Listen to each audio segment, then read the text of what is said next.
বনের পথে ধীরে ধীরে চলছিল এক খরগোশ। মাথা ঝোঁকা, মুখ শুকনো, পাও যেন আর চলে না, এমন ভাবেই সে হেঁটে চলেছে। কি যেন এক ভীষণ দুঃখ তার মনে, কে জানে। যেতে যেতে পথে, আরে খরগোশ হেঁটে যাচ্ছে না? হ্যাঁ গজরাজ, খরগোশই তো। আরে ও আমাদের ডেকেও কথা না বলে ওদিক দিয়ে চলে যাচ্ছে কেন? কি হয়েছে ওর? হ্যাঁ তাই তো দেখছি, মুখটাও শুকনো, মাথাও নিচু। আর ও যেমন তড়িৎ গতিতে ছুটে যায় সেরকম তো নয়, কেমন যেন ধীর গতিতে চলছে না। কি হলো, শরীর টরীর খারাপ নাকি? কি জানি, মনে তো হচ্ছে। না, একবার জিজ্ঞেস করেই দেখা যাক। ঠিক বলেছেন গজরাজ, জিজ্ঞেস করা যাক তবে। ও খরগোশ ভাইয়া, খরগোশ ভাইয়া, খরগোশ ভাইয়া, খরগোশ ভাইয়া। খরগোশ তো এতই বিমর্ষ চিত্তে চলেছে যে তাদের ডাক খরগোশের কানেও পৌঁছলো না। এরপর আরে সাড়াও দিল না, শুনতেও পেল না। বলি হলোটা কি এর? সারো, আমরা যেমন গল্প করছিলাম গল্প করি। হ্যাঁ ছাড়ুন, কথা না বললে আর কি করবোটা কি। তারা আবার আগের মতো গল্পে ব্যস্ত হয়ে পড়ল। খরগোশ আরো কিছুটা যাওয়ার পর হঠাৎ, ও খরগোশ ভাইয়া, কোথায় চলছো হে? নো আনসার, যাও বাবা। এইভাবে আরো কিছু দূর যাওয়ার পর পথে দেখা হলো এক শেয়ালের সঙ্গে। এই শেয়াল ও খরগোশের একদা খুব বন্ধুত্ব ছিল। খরগোশ আপদে বিপদে অনেক সময় পরামর্শ নিত এই শেয়ালের থেকে।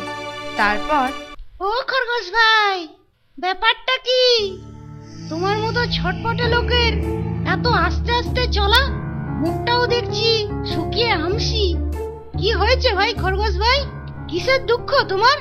বন্ধু শেয়ালকে দেখে খরগোশ আর দুঃখ চেপে রাখতে পারল না। অবশেষে, সে কি আর বলবো ভাই, হবেই বাকি শুনে।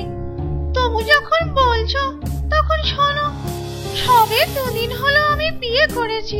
বলো কি? বাহ বাহ, বেশ বেশ, এ তো খুব ভালো খবর। এতে দুঃখের কি আছে? সে যদি জানতে ভাই, বউ আমার যে বয়সে অনেক বড়, বুড়ি বলতে পারো, দেখতেও তেমনি খারাপ। একবার যে দেখে সে আর ধারে কাছে ঘেঁষে না। বুঝেছি ভাই, বুঝেছি। তা তোমারই বা কি হিমরতি হয়েছিল যে দেখে শুনে বুড়িকে ঘরে এনে তুললে? আর যখন তুললেই তাকে ঘরে এনে তখন আর এখন মন খারাপ করে কি হবে? ওই বউকে নিয়েই তো সংসার করতে হবে তোমার।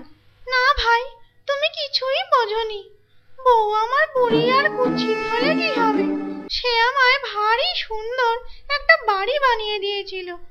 যে দেখতো সেই তোবা তোবা করতো। তবে সেই বাড়িটা কাল রাতে পুড়ে ছাই হয়ে গেছে। কোথা থেকে যে আগুন এসে লাগলো, ওইটুকু বাড়ি ছাই করতে আর কতক্ষণ। তাই বলো, এতক্ষণে বুঝলাম। হ্যাঁ, এটা সত্যি দুঃখের কথা বটেই। নতুন বাড়ি, তাও আবার নতুন বউয়ের বানিয়ে দেওয়া, দুঃখ তো হবেই। তবে ভাই এও বলি যে তুমি তো জোয়ান, তা বউয়ের সঙ্গে হাত মিলিয়ে আর একটা নতুন বাড়ি বানাতে কতক্ষণ? ও ভাই শেয়াল, তুমি এখনো বোঝনি। কোথায় আমার গিন্নি গো? আমি কোনো মতে আগুন থেকে পালাতে পেরেছিলাম, তাকে বার করতে পারলাম না। সে তো ওই বাড়ির সঙ্গে পুড়ে ছাই হয়ে গেল গো। হ্যাঁ, সে কি? হ্যাঁ শেয়াল ভাইয়া, বাড়ি গেলে আবার বাড়ি হবে, বউ গেলে কি আর বউ হয়? যতই কুৎসিত হোক না কেন সে, তাহলেও তো আমার একমাত্র বউই ছিল। হ্যাঁ তা বটে বটে। আমার যে কিসের দুঃখ তা সে আমিই জানি। এই বলে খরগোশ বনের পথ ধরে আবার ধীর গতিতে চলতে আরম্ভ করল। শেয়াল তাজ্জব হয়ে মাঝপথে হাঁ করে দাঁড়িয়েই রইল।